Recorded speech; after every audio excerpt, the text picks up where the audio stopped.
This is what a 3D printing mill looks like when all three printers are running. But not only that, but the embroidery machine is going as well. I feel like I'm in a sweatshop.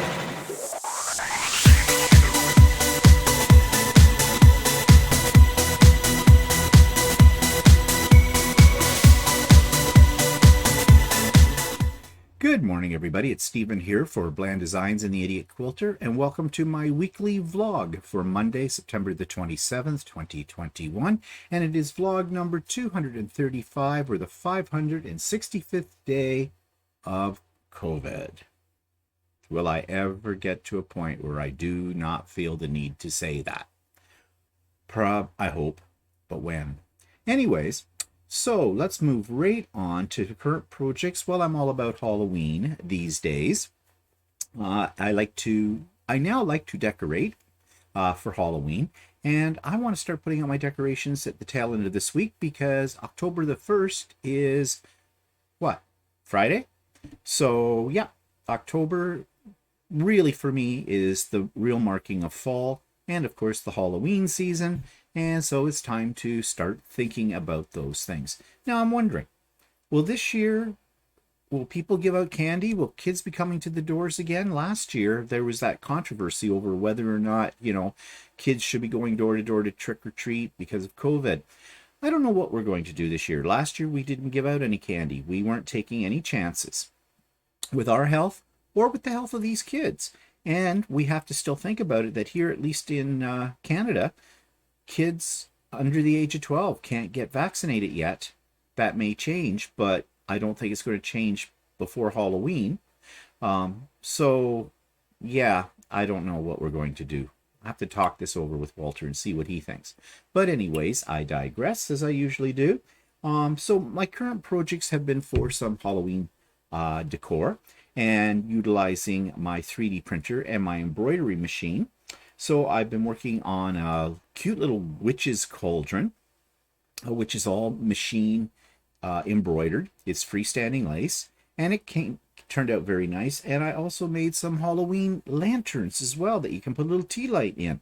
So I thought I would show you what those are all about, but I did it as a little separate video. So I'm going to insert that in here right now.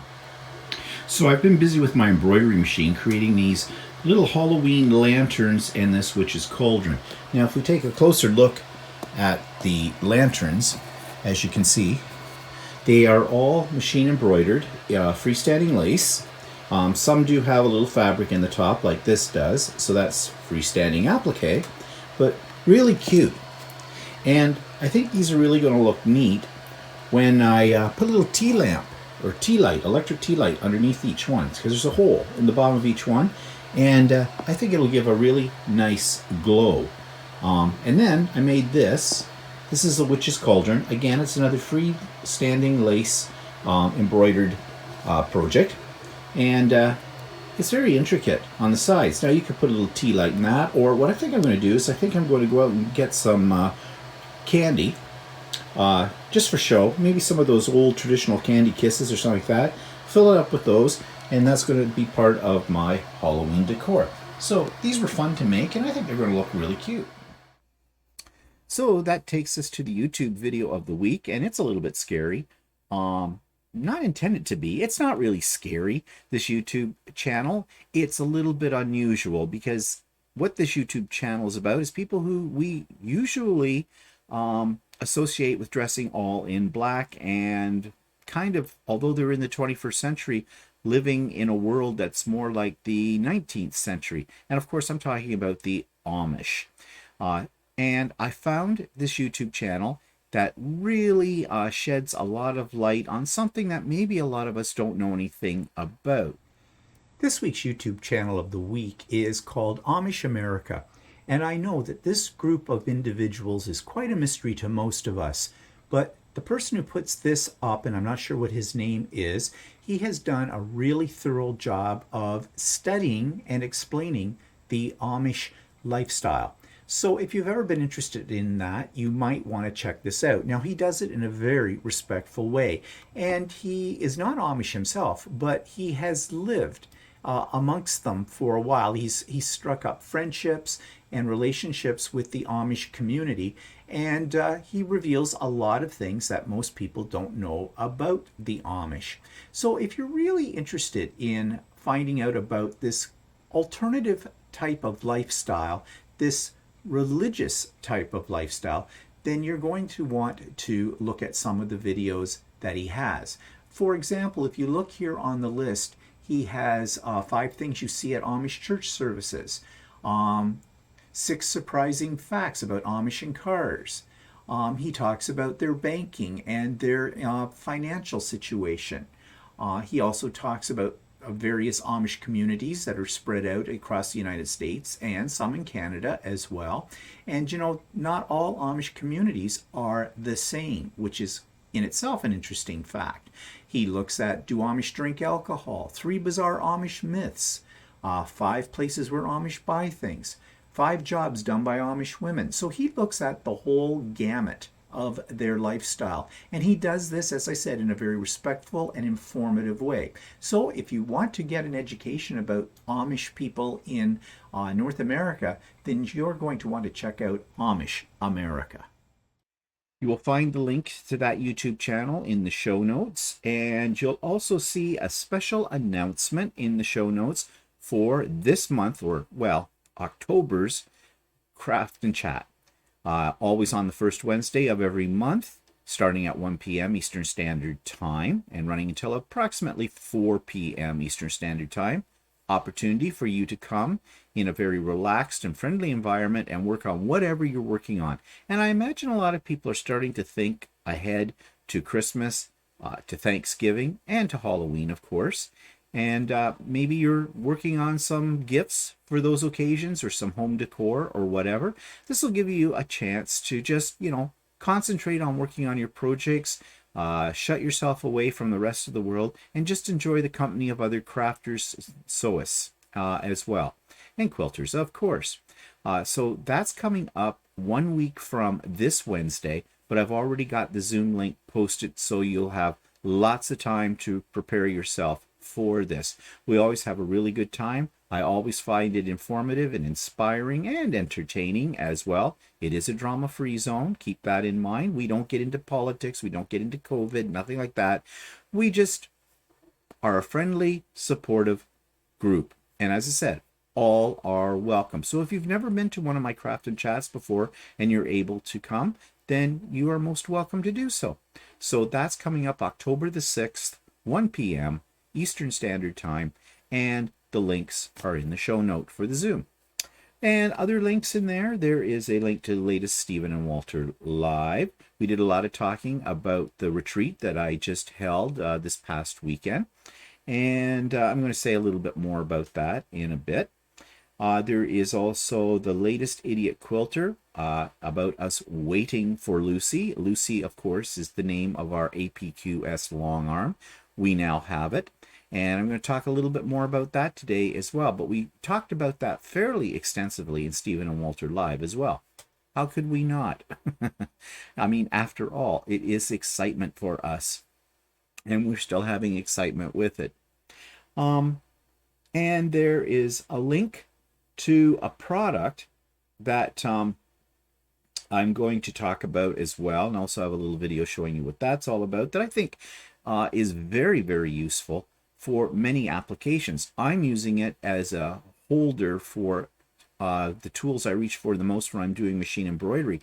But this would work in the kitchen. This will work in the garage. This will work in your workshop, whatever. I'm sure you can find a lot of uses for it. And so I'm going to talk a little bit about that later on.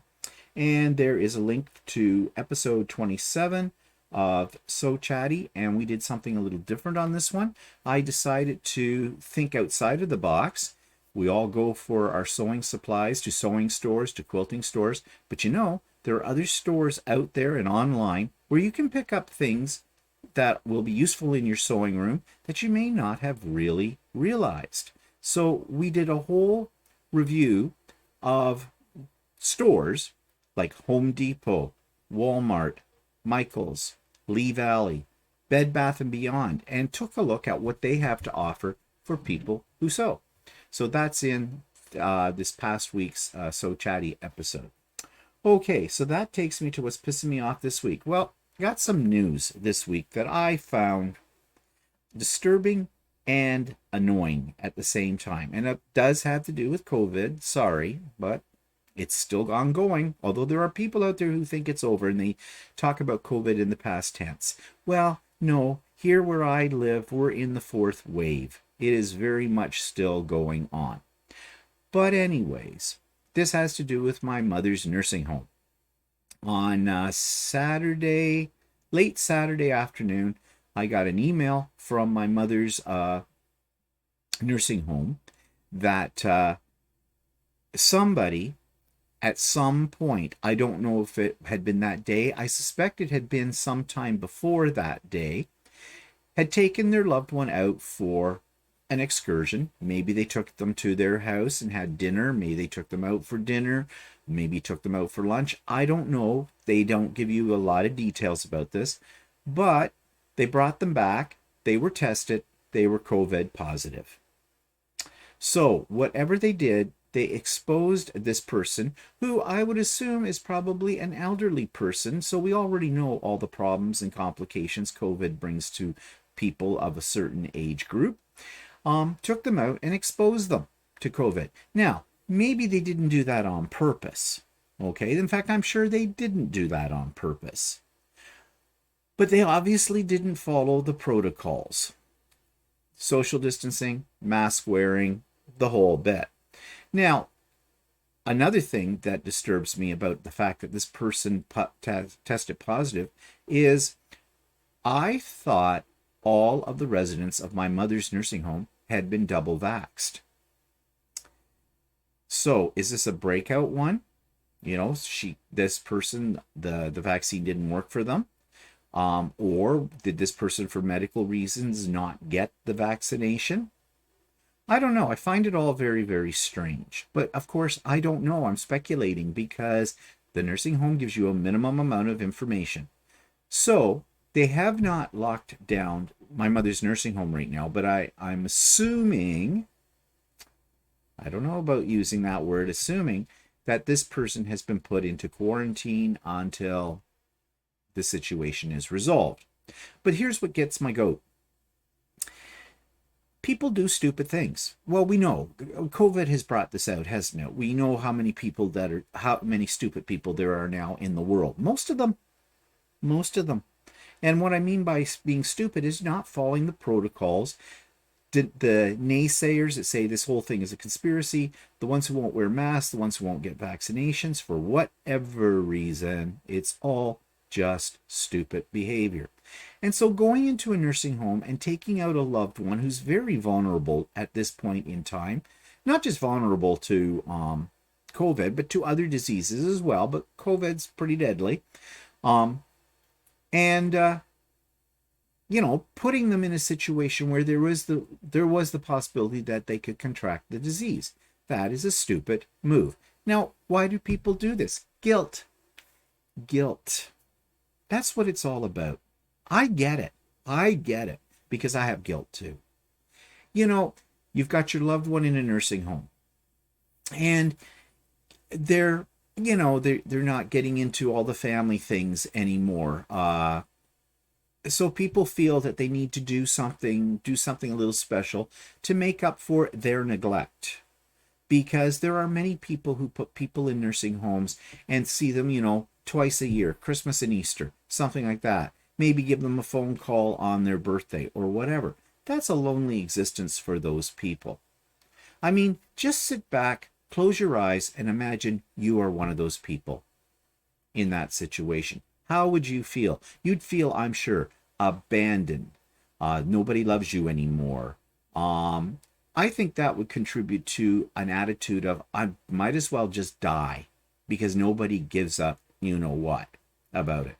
So I get that. And when people start to think about that situation, I think they're filled with lots and lots of guilt. So they decide to do something to alleviate that guilt. Only they call it, they're going out and they're doing something to, support and be a dutiful son or daughter or grandchild or whatever. And we're going to help out mom, dad, the grandma, grandpa kind of a thing. And we're going to show them a good time. We're going to go in, we're going to take them out on an outing. Okay, I get that. Now, I feel that too, that guilt. I mean, although I'm in constant contact with my mother, as you know, still, it would be nice to be able to take her out, say, for lunch. Let's say there wasn't anything like COVID right now. But here's the problem for me. My mother's not mobile. She can't walk. She's in a wheelchair. She can't toilet herself. I can't do that for her. And I'll be upfront about it.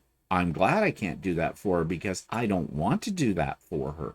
I don't know what I'm doing, and I just don't want to do it. Really. Okay? For a variety of reasons, which I'm sure you can figure out, right? Also, my mother's diet that she eats, everything upsets her stomach. And, there you are. You've got her out at a restaurant. She's got her club sandwich and she's all over the table. Yeah, not good. Not good. So I can't do that. But I go and visit her, physically visit her every other week. My sister does the off week. And both of us talk to my mother every week on FaceTime. So, I'm seeing my mother on a real regular basis. I look after her finances. I look after all of her needs as well. The nursing home keeps me up to date and calls me whenever there's something that has changed in her situation, no matter what it is, which I appreciate. So I deal with all of that. But I still have guilt because, after all, it is my mother. But part of my duty and responsibility as a responsible son is to look after her general well-being. And that means keeping her safe and out of harm's reach for things like COVID. So although I understand the guilt feelings and wanting to do something special for your loved one in that situation, you still have to let logic dictate your actions. And obviously these people did not. Now, I don't know. There are maybe a whole lot of extenuating circumstances around the whole situation that I know nothing about and I never will. But I still think it was irresponsible on the part of those people to place their loved one in that situation. And they're not just affecting themselves and the loved one, but they're affecting now a whole residence of elderly people and staff. If the staff had not done the testing, if they had not caught this could just have spread through the whole entire residence and there would be death. There would be death. Let's face it. And I don't care how bad your guilt is, you do not have the right to put other people in harm's way. And this is where logic comes in. Think about it. We are not, as human beings, new to disease. We know how diseases are spread. The doctors have told us on all diseases how to avoid getting them or to lessen the effect of them. And it's just stupid people who don't go by that. It's not going to happen to me. Maybe to other people, it's not going to happen to me. Yeah, really? That's what you hear coming out of the mouths of teenagers about everything in life because, young people feel they're invincible. But a mature adult knows differently, or should know differently. And yet, we still have stupid people, don't we? Now, the other thing that this got me thinking about too the other day, which is a little bit of a turn away from talking about the guilt, is when I go to the nursing home to visit my mother, they ask us all of the questions. Have you been out of the country? Have you had any sniffles, runny nose, whatever? Have you been quarantined recently? When was the last time you had your test? All this kind of stuff.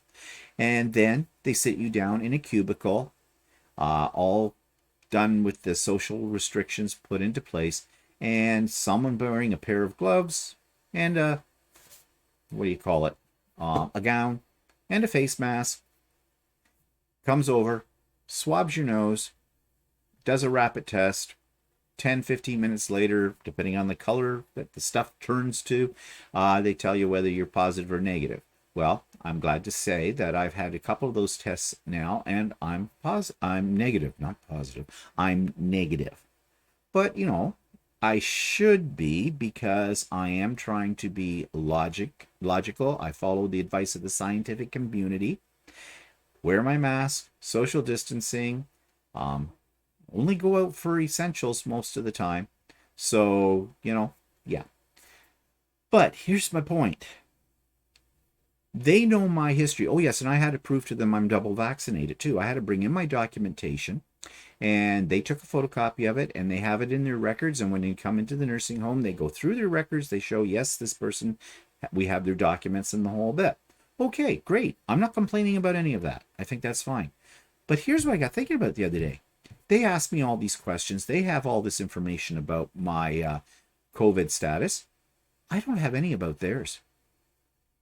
Now, I know that, I don't know, 80 or 85% or so of the staff at this nursing home facility my mother's in have been double vaxxed. However, there's 20 or 15% that are not double vaxxed yet, and they're working there. Now, the nursing home has given them an ultimatum.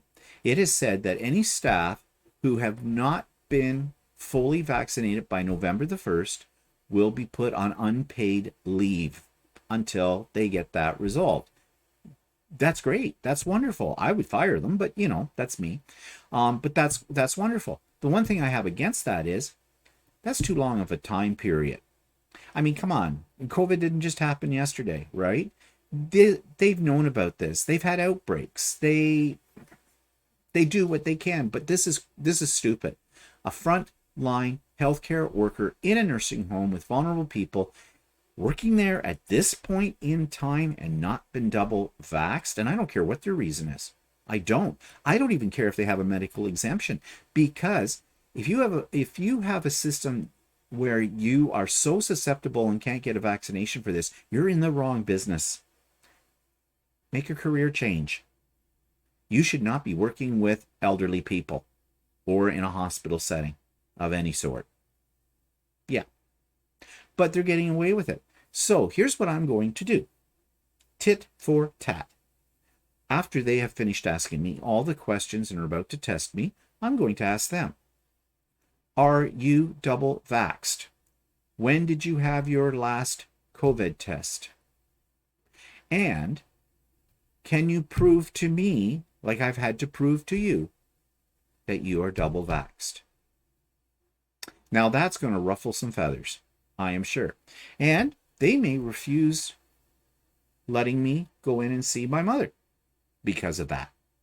Well, I'll put up a real stink. I will, about that. But I'm just going to ask those questions. I'm not going to ask them in an accusatory or inflammatory way. I'm just going to ask them the same as they ask me. And I'll explain to them why I'm asking it. And then depending on the answers I get, and I'm sure they are not going to tell me that, oh no, we've never been tested, don't believe in it, or I've never had the vaccine, don't believe in it. I'm sure they're not going to say that, okay? I am sure they are double vaxxed. Well, okay, I'm using logic here. And I've already said there's stupid people out there. And stupidity is not limited to people who are not in the healthcare group. So, there's stupid people everywhere. So I will go to the administration. I will go get tested, blah, blah, blah, in there, do the protocol, go see my mother, and then I'll go down to the administrator's office and knock on her door. And I will tell her my concerns. I just want to get the ball rolling on this. In my mind, right or wrong, I feel that by doing that, I'm putting pressure on people in the nursing home to make sure that everybody in there is double vaxxed. Whether that works or not, I have no idea. But, I think in the bigger scheme of things, that we all need to do that. Those of us who are using our logical, intelligent brains, who are not stupid, who have gone out and done what they're supposed to do and gotten double vaxxed and the whole bit, we do not need to tolerate the anti-vaxxers out there for any reason. We do not need to tolerate them. And they need to be told that up front. Yesterday on Stephen Walter Live, Walter mentioned what he had just found out, that in Canada we have something called the Human Rights Code, which protects us against all kinds of things. And it protects us against discrimination as well. Well, the anti-vaxxers are talking about they're going to take this whole situation where the government says, you know, you need a passport, a vaccine passport to get into restaurants and sporting events and things like that. You have to prove that you're double vaxxed, and are thinking this is a human rights case, that it's a form of discrimination. Well, the experts, lawyers have been consulted that are experts on the human rights laws, have said, no, it's not. In fact, they've said an employer has the right to put the restrictions on employees, saying they have to be double vaxxed. And if they're not double vaxxed, they can be fired. And there is no recourse for the anti-vaxxers. I say, yay. That's the way we need to go. It's the only way. Hit them in the pocketbook. It's the only way that we're going to get 100% vaccinated. And for those of you that are still screaming that you have health problems and all this kind of stuff and you're exempt from the vaccination, well, I'm sorry to hear that for you, because that puts you in a very vulnerable spot. You'll have to stay home. I don't care if you have a medical exemption. I do not want to be sitting near you in a restaurant. Not that I'm going to any right now, but I don't want to be sitting near you, because you could still spread the disease, and we're not sure how strong the vaccination is. I'm sorry for you. I really am. I'm hoping that the medical community is working on alternatives that you can take or whatever. But sucks to be you. That's all I can say about that. And I'm sorry, I'm not making any apologies for it. I'm not going to shed a tear for you. Not at all. You need to protect yourself. And that means if you're that vulnerable, because you obviously have other medical problems too, that keeps you from getting the vaccination, then there's other things that are a threat to your life as well. Sucks to be you. Sorry. I'm sure I'll get hate mail. I don't care. I always have a delete button. Yeah. So anyways, that's what I want to talk about today is, let's use our logical minds, people. That's the bottom line. Let's listen to the scientific community. Seriously, listen to them. And let's think about other people as well as yourself. Because really, the only way we're going to beat COVID is if we come together on a global level as a community and save ourselves, save the people around us.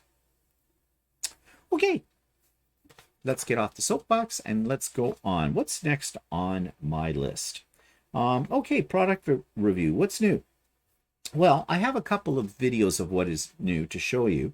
One of them has to do with my new sewing stool that I bought, and I explained in the video why I bought this. I also bought this handy little gadget that I referred to earlier, that I've listed, that I referred to earlier in my show notes. It's a magnetic toolbar, and I love it. Absolutely love it. And I have a little video showing what that's all about. So I'm going to insert those two videos right here.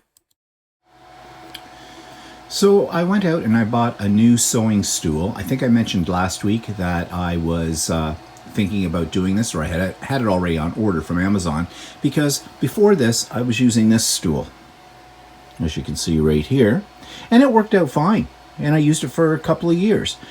But I have found recently that it's really bothering my back for some reason.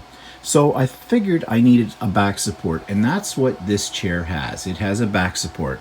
It's about the same size at the bottom as the other stool was, so it fits in this corner here where I don't have a lot of space between myself and my sewing machine and the edge of my pressing table. So this fits right in there, and it does keep your back very, very straight, which is good because you do have a tendency when you're making a quilt, sitting in front of your sewing machine for long hours, of slumping, and that's not good for your posture. And I think that's why I'm getting pains in my back as well.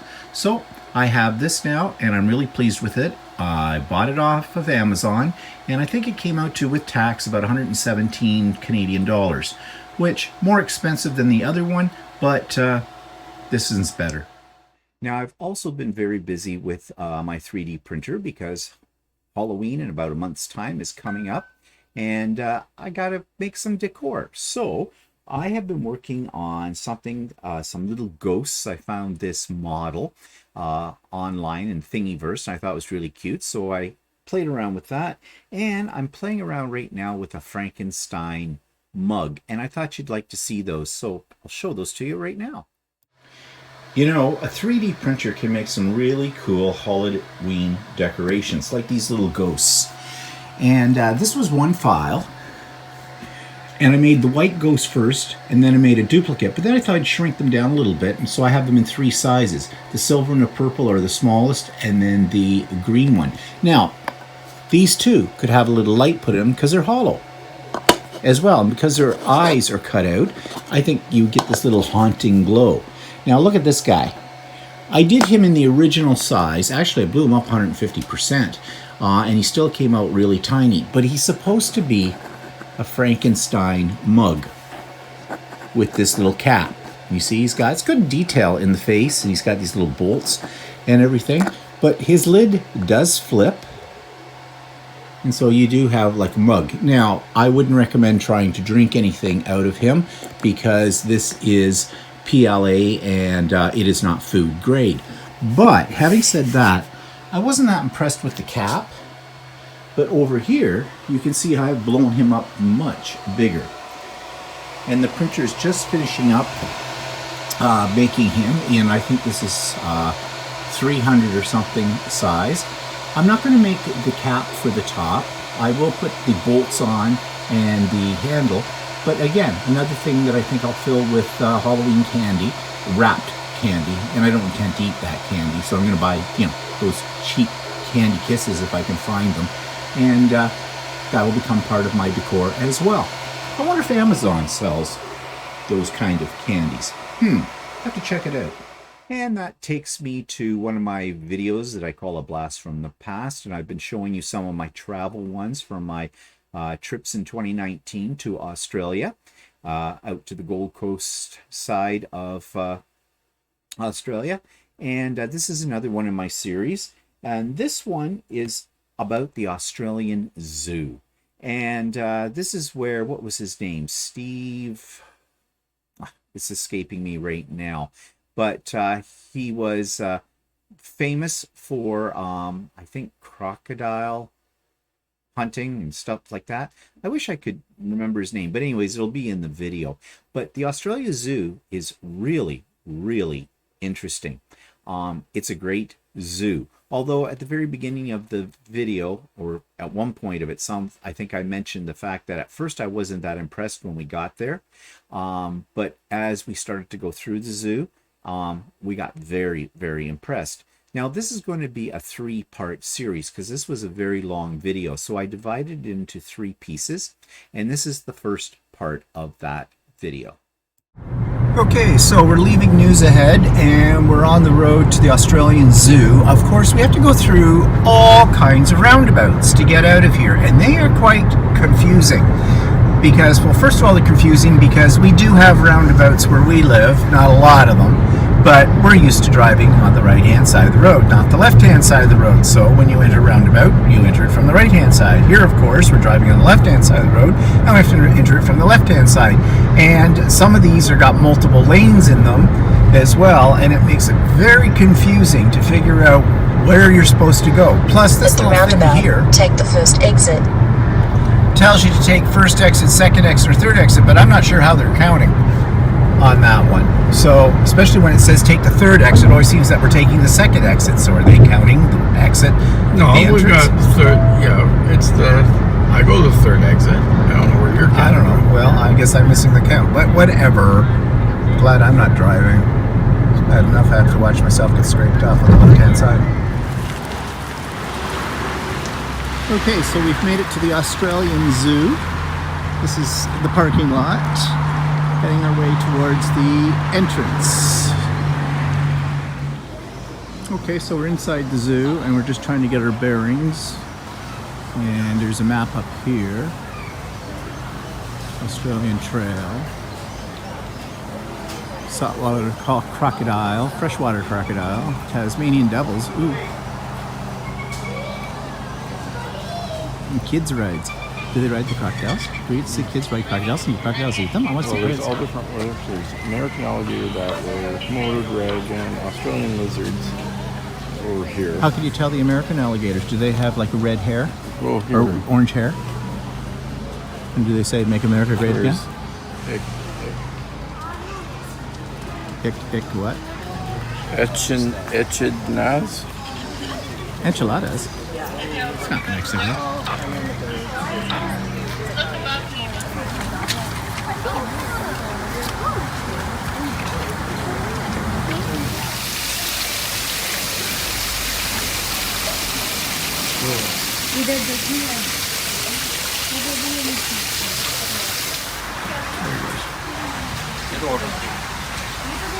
Okay, these are the otters.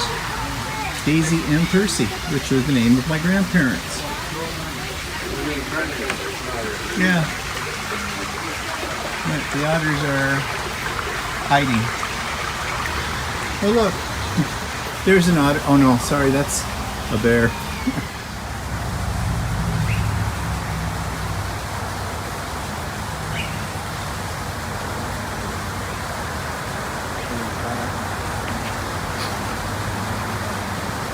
He knows exactly where to sit. The crocodile, he's having a little nap underwater.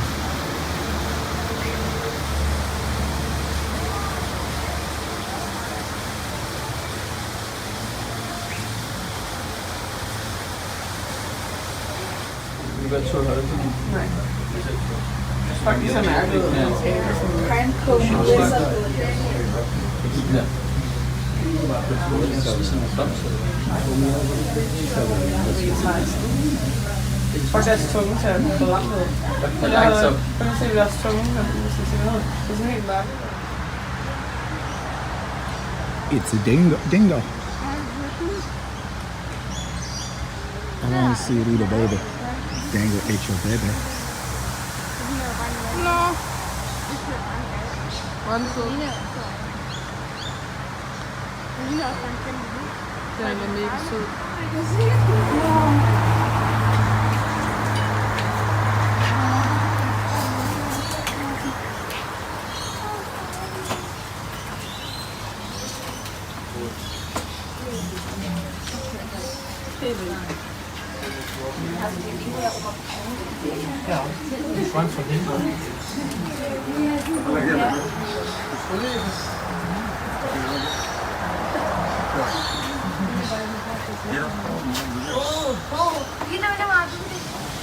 That, I believe, is a bird of paradise plant. Dingo again. They don't have to face the grass. No pictures, please. No pictures, please. As Dingo says. Oh, he's getting up.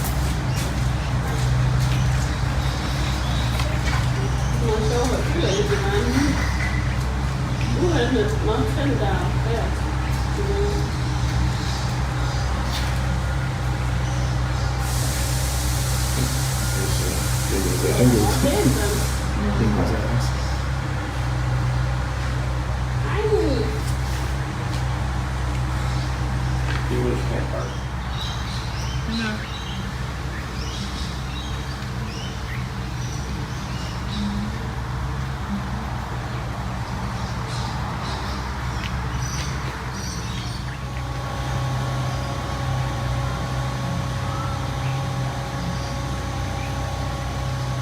Saltwater crocodiles have longer femurs than alligators have wide.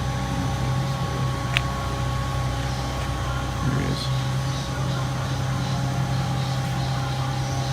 See the trail. Yeah, I know. Ooh, this one's coming over for a look. Smile. Good eating here. Fat boy. Yeah. Ooh, feel like a little Canadian food?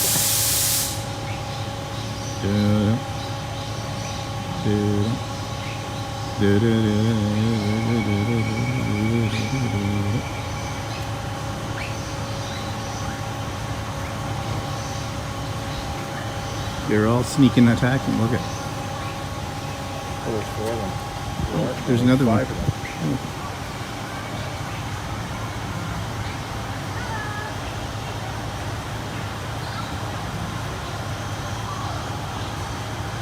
Staring contest with an alligator.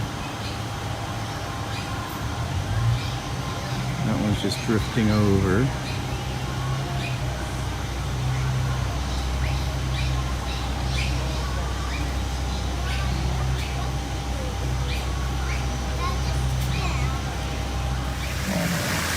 This is part of the kids' zoo, I guess. But where do they lock the kids up? What's this? A Quilter. Is it Quilter?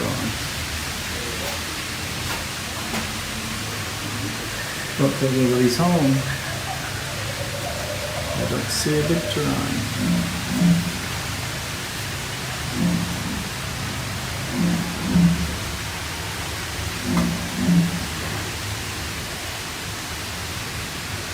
Bear cats. They probably don't get up until brunch. Neither cats nor bear. We found him. There he is. Sleeping.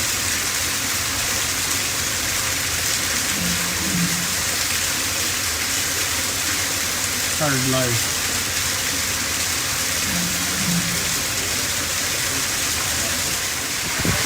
There's another one in the lot. Yeah.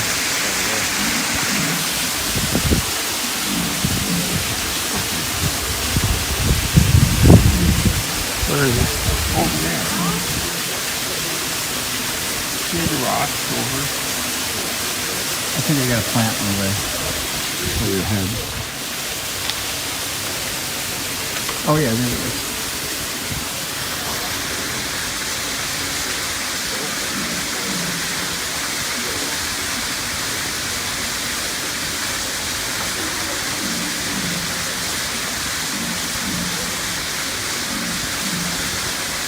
Too early in the day for them.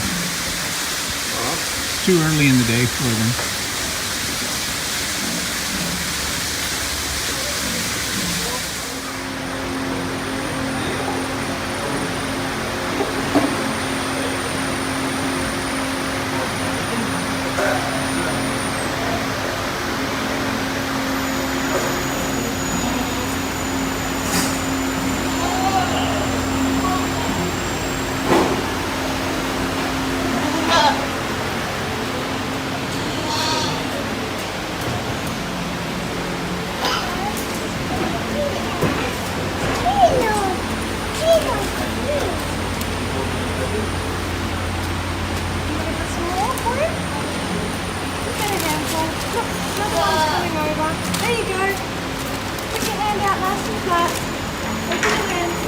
That's it, girl. Good feeding. More? And the other one?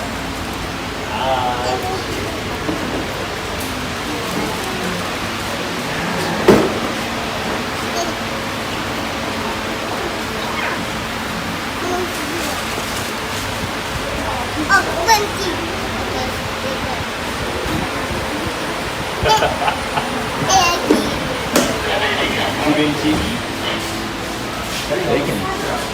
Bacon.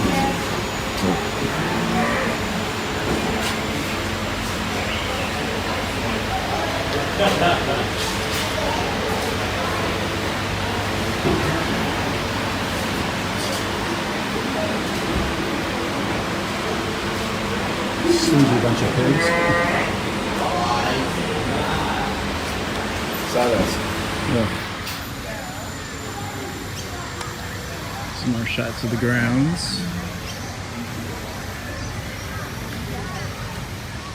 And the Crocosium.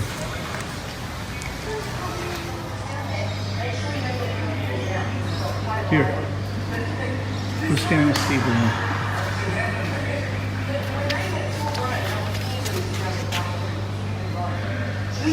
Yeah, nothing much similar.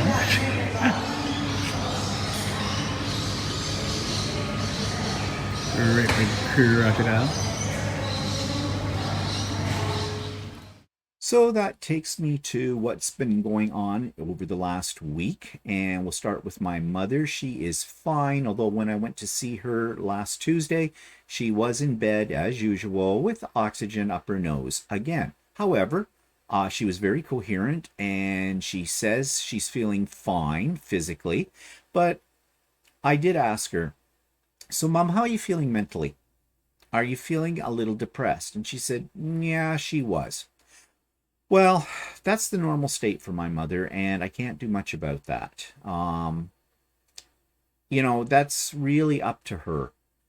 So I just kind of say to her, well, Mom, we're changing seasons right now. That often has an effect on people. I don't know, it does, but really that's not my mother's situation. It's just my mother. But anyways, while I was there, the Peller, who is the staff person, the nurse that is looking after my mother, seems to be the most, and I love her. She's really, really good and very conscientious. Looks after my mother well. She has been talking about the potential of getting a new type of wheelchair that reclines, and I think I've brought this up before. Well, I finally spoke to the head of physiotherapy at the nursing home, and we discussed the situation. Now, I thought these suckers cost anywhere from $8,000 to $10,000, and we can't afford that. My mother can't afford that. So, but I was pleased to hear that no, they've come down a lot in price, and the government will give you 75% of the cost as well, once all the necessary documentation is filled out, of course. So that would bring the price down to around $1,100, which is much more manageable. Given my mother's financial situation. But I still don't want to spend that kind of money on something that she's not going to use. It's just going to sit in a corner. We've been down this route before with some other devices that have been strongly recommended by the physiotherapists. And yeah, it was money that went down the tubes because my mother refused to use them, for one thing. And the other thing was that really, there wasn't any real evidence that those devices anyways were going to help my mother out, improve her quality of life. And that's basically the bottom line here. So I talked to the physiotherapist, and they have one of those chairs in the nursing home that they can use as a loaner. And so he's going over the next few weeks, try it out with my mother, see how she likes it, see if this does improve the situation any. And I'll be talking to my mother about the situation as well. And if it looks like, yes, it's had a positive effect on the quality of her life, my mother is using it on the whole bit, then yes, we will put the gears into motion and get her own reclinable wheelchair. But we'll see. We'll see. My mother's a very stubborn person, and if she doesn't want to do something, she won't do it. And I'm going to have to impress upon my mother that this is a very expensive device. She had a back brace that they recommended. It was about $600. She used it twice, hated it. They couldn't get it on her. She didn't want to wear it. I got her partial plates and everything because, her teeth are not the best in the world. Oh, God, that's an understatement. They're just a torture chamber in there. Ooh. I'm glad my mother doesn't necessarily smile with a toothy grin too often, because it'd scare you. And so we thought this would help out. Well, my mother doesn't wear them, and she purposely got rid of the bottom plate. And you've heard that story. That was back quite a long time ago now. But yeah, so money doesn't grow on trees, although my mother always had this attitude it did. Okay. But one reason why I manage her financial situation. So anyways, but generally speaking, she's okay. It's the new norm. I just have to get used to it. I've said it many times before. Let's get away from my mother, shall we? And let's talk about the Idiot Quilter Retreat. Yes, that was this past weekend. We started on the Friday night with the Icebreaker cocktail party. And that was all done by Zoom, of course.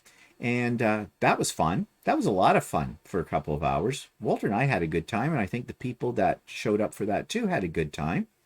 And then, of course, we had the proper retreat the next day from 9 o'clock to 5 o'clock, my time. We had about 40 people, and I think everybody had a good time. At least people have been sending me notes thanking us for it and saying how much fun they had, and they're looking forward to the next one, which, just advanced notice, there probably will be another one, but it probably won't be for about 6 months. It'll probably be in the spring at some point. You'll know about it. I will let you know. But anyways, it was a great day from my end of things in terms of planning and organization. Didn't have any real hitches. Everything worked out really well. So yeah, it left me, I was tired. I was very tired after that because I'd already had a very busy week, which you're going to hear a little bit more about in a second. But it was a good kind of tired, that kind of feeling you get that, job well done. It was successful. People had a good time. So yeah, I was pleased with that. So what else happened? Well, something big happened this past week. The Lucey arrived, the long arm. Now, this is why I was so tired by the end of the weekend, because the Lucey did not arrive until Thursday afternoon, about 1:30. It got here. It was in 7 heavy boxes, and 5 out of the 7 boxes were damaged. Yeah. Now, we had been told by the company that sells this that to take pictures of any damaged boxes when they're being unloaded from the truck. And when they say when they're being unloaded from the truck, I meant Walter and I unloaded them from the truck. The guy that brought them did absolutely nothing. And it damn near killed us. Walter actually put together a little flat cart with wheels so that the heavier pieces we could put on that and roll them into the garage. So we took the pictures of these boxes, made sure that the driver noted that on his paperwork. And in fact, the one thing about the driver was, though, obviously this is standard procedure because he took pictures of all the same boxes as well. And then he sat out in his truck on our street for quite a while we were moving everything down into the rec room to unbox it, inspect it, and then get started on the assembly process. He was out there writing up all kinds of things. So I don't know. He was out there for a good 20 minutes, half an hour longer. But anyways, we were also told by the company that when we opened up the boxes then to check to see if anything in the boxes had been damaged. Now, they packed these boxes really well. Part of the reason why the boxes were so damn heavy, too. Even the boxes themselves, Walter, after we got everything unpacked in that, he was out in the garage cutting the boxes up because some of the boxes were like 10 feet long, cutting them up so we can take them to the dump. And he said they were extremely tough to cut into. They were multiple layers of cardboard laminated together. Very, very sturdy. And I guess that is a good thing because that's why the outsides may have been a little bit damaged, but what was inside the boxes was very well protected. So no complaints there. We then proceeded to put it together. They have a manual this thick. It's very detailed. It has lots of colored photographs of every stage of the game along. It's actually a question of too much information because there are different styles of tables you can buy and there's different accessories you can get. So they tried to use one manual to basically cover 2 different models of long arms, ours and another one, that are both similar but some differences. But then there's different types of tables these go on. We got the deluxe, but they talked about the standard table and the deluxe. And then there's tracks. There's what they call the non-bliss track and then the bliss track. And we got the bliss track. So it was like one of those, like reading this manual was like reading one of those books they had, create your own ending. If Johnny goes in the cave, you should go down to page 83. If Johnny goes to the candy store, go to page 67, this stuff, and it's all over the place. That's what this manual was like. And at times, it was very confusing. Now, somebody told us it takes 2.5 to 3 hours to put it together. No, maybe if you've done it before. It took us a good 4.5 hours to get it all together. But 45 minutes of that we spent looking for bolts that we thought were missing. In the book, it told us that there was this package of hardware to put certain things together that would have been tied to one of the rail pieces. Well, we found that package. It was not tied to a rail piece. In fact, we got a little worried because that package did not have all the bolts we needed. We searched high and low and couldn't find them. Remember, there were boxes within boxes in all of these 7 big boxes that we got. So it was like we're laying out the pieces very carefully and everything, but we could not find these other bolts. Now, because they were in the box that had been badly damaged at one corner of the box, it was actually open. We thought, oh, it may have fallen out in shipping. We went back out onto the road, onto our driveway, into the garage, looked for it, nothing there. So I phoned APQS. I told the lady on the phone that answered what my problem was. She said she'd connect me right directly with the technical department for that. She did. I got their voicemail. I was getting pissed. Because here I have a rec room full of these pieces, lots of pieces, and I can't put it together. So I called back. When I called back, I got the main number's voicemail. I was getting more pissed at that, and frustrated, and angry, and every other emotion. So we looked at the instructions. They had the specifications for what size these bolts were, and I said to Walter, maybe we should go down to Home Depot and see if we can get these bolts. Because if they are truly missing, as we pretty much believed were, we would have to wait for them. They would make it right, but they're in the States. They would have to ship those to us. How long was that going to take? Okay. So, and I wasn't prepared to wait for that. So as we double checked and everything around, I called them again. Now I got somebody this time again. And this time I told her, she knew I was pissed because I told her I was pissed. She immediately went into action. She says, okay, there is and she told us about another bag that, yeah, it was there. She says, now look in that and you should find this and that. It was like going on a scavenger hunt. But I did it, and guess what? We found the bolts. I thanked the lady on the phone profusely for it all, and away we went. So that was relief. 4.5 hours later, Lucey was together. You might wonder why I call it Lucey. That's what they call it. That's the name. It's called Lucey. We actually call her now Juicy Lucy. Just for fun. So we have it all together. But we were too exhausted, too tired to bother trying to now learn how to thread it and set it up to quilt. So we let it go. Now, of course, that night we had the cocktail party for the retreat. So that took up some of my time. And then the next day was all devoted to the retreat. And by the end of that, we were too tired. So we did not get to the Lucey to try it out until Sunday. And we're still learning it. But I have to say, I am so happy to have it. And so I thought I'd show you its virgin run. Walter is doing some free motion quilting on it. I did some too, or tried to. And I don't have any video of me using it. I was doing the videoing of Walter, but you'll get an idea of it. And I'm going to insert that little piece right here. Okay, so I just tried my hand at it. And of course, Walter is now too. Can you see the difference? Yeah, look at Walter. Oh, give me a break. Making pointy curves. Oh, you sucker. And look, one hand. Mr. Show Off. We're just having oodles of fun with this. I mean, this is so much easier to quilt with than pushing it through my domestic machine.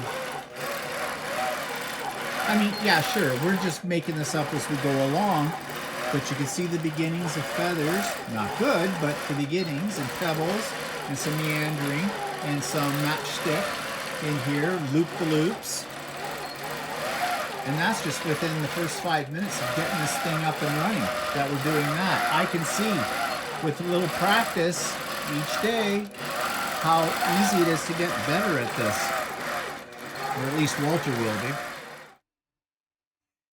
So, yeah, We are the proud owners of a long arm, and I have a bunch of unfinished objects, UFOs, that need to be quilted, and I'm looking forward to getting them on the long arm and doing that. Now, we still have a couple of things we need to learn. We have to learn how to do a pantograph on it. We have to sew some casings into the canvas leaders that hold the quilt pieces. It makes putting them on much easier because it's a system that snaps. They're called red snappers. Yeah, that's what they're called. And it makes life a little easier, but we have to actually install those, and it means we actually have to sew little casings to put these rods through that the device snaps to on the machine itself. So we want to get a feel for driving this thing before we do that, so we don't muck that up. And I also bought the accessory, or it came with an accessory, so you can do ruler foot quilting on it too. It's a little platform area that fits underneath the quilt onto the big arm that has the needle and everything. So we have to learn how to do that. So yes, we still have much to learn, and we will over the next few days, few weeks, whatever it takes. But I'm getting really excited about being able to get my UFOs done, and 2 Christmas quilts that I've made as well. So that will happen over the next few weeks, and I'll be sure to keep you up to date on all of that as well. Okay, so that takes me to what's coming up in the next week. Well, nothing this week. Well, that's not true. Actually, there is something coming up this week. Walter has a sewing class that is not virtual. It's a class that he started to take just before COVID broke out and everything shut down back 18 months ago. Hard to believe it's been that long ago. How time flies when you have a disease, right? But that's at Ultimate Sewing. Of course, it's new way of doing it because, you know, the class will only have 6 people in it. Everybody will be physically distanced. There'll be, I don't know if the owner of the store is going to be asking for proof of double vaccination. It is her right to do that. I don't know if she is. I hope she does. Because if she doesn't, I'm going to be questioning her about that, because I have a class scheduled in November at the store as well. But I'm sure, knowing the owner, you've heard me talk about Shirley before, she's wonderful. I'm sure she will. She'll have everything in there because Shirley's very conscientious about the safety of her staff and the safety of her patrons. So anyways, he has that this week. And on Saturday, we're doing something we haven't done in over 18 months. We're entertaining people for dinner. Now, this is my friend from out west. She and her husband are coming to Ontario. They are both native to Ontario, but have lived out west, I think, for over 30 years in Alberta. She is the owner and operator of the online group I belong to called The Quilter's Way, and you have heard me talk about that many times. This is Kim Jameson Hurst, and she has videos on YouTube under Chatterbox Quilts, so check them out because they are excellent. But anyways, she's coming out here because they're coming out to visit family. I believe it's her parents' 65th wedding anniversary, so big event. They have been double vaxxed, so they're coming here and they're coming for dinner. And actually, as an aside, we had a little fun. We decided, you know, we're going to keep dinner relatively basic. We're just going to do a roast beast, you know, and that kind of thing. But Kim is on a gluten-free diet. She let me know about that. So I always make Yorkshire puddings with a roast beast dinner. Of course, I use regular flour. So we got some gluten-free flour. And yesterday, I decided to experiment and check this out before, you know, you have guests. You shouldn't really experiment on guests with food, although I have been known to do that before. And made these Yorkshire puddings using my recipe, but using the gluten-free flour. Oh my God. There's something very different about gluten-free flour. I used exactly the same portions of the gluten-free flour that I would use with regular flour. I had this very, very thick batter. Now, I use a blender when I make Yorkshire puddings to blend my eggs. Yorkshires are very easy to make. They're just eggs, flour, milk, and a little salt. That's it. That's all there is to them. Very simple. And I blend them to a smooth consistency, the batter, in my blender. Well, my blender couldn't handle this. It was so thick. I had to get in there with a spatula, scrape it down, and try to mix it up myself. I finally did get it mixed up, put it in my muffin tins and everything, and baked them. They didn't look bad. Actually, they looked quite tasty. They looked very different from what I am used to making. But because mine are they puff up huge. I usually do a double batch and make like 5 or 6 of these in the double batch, and they are huge Yorkshire. They're not little hockey pucks. They are big. And that's the way we like them. And they come out, light and crispy and the whole bit. These puffed up, but not as much, and were much denser. However, having said that, I did try one, and they were very edible. They just didn't have the same consistency that I'm used to. So then Walter found another recipe using gluten-free flour, and it was very close to my recipe, but the amount of the flour you used was considerably less. So I made that version. They didn't puff up as big. They did look like a little more like hockey pucks as well. But again, very edible. Just not the consistency I'm used to. So anyways, I have decided, and if Kim sees this, I hope she laughs. I'm going to make, when they come for dinner, I'm going to make my regular recipe, but I have saved some of the ones that I've already made and froze, and I have put them in the freezer that I'll be able to serve for Kim if she so desires a Yorkshire pudding, and those will be the gluten-free ones. Yeah, so we'll see how that works out. Okay. But you have guests, you want to accommodate for their dietary needs, and that's what we are doing. So yeah, no biggie, but I'm glad I tried it out before I just assumed it would work the same way as my regular recipe, because that would have been a disaster. So we are looking forward to having them. As I said, they're double vaxxed, we're double vaxxed, everything should be fine with that. And yeah, but we'll take our precautions, as we always do. So that's what's coming up. So a busy week. I also have some sewing projects I need to get back to. I feel like I'm behind. Now, I have said things about being behind in your hobbies.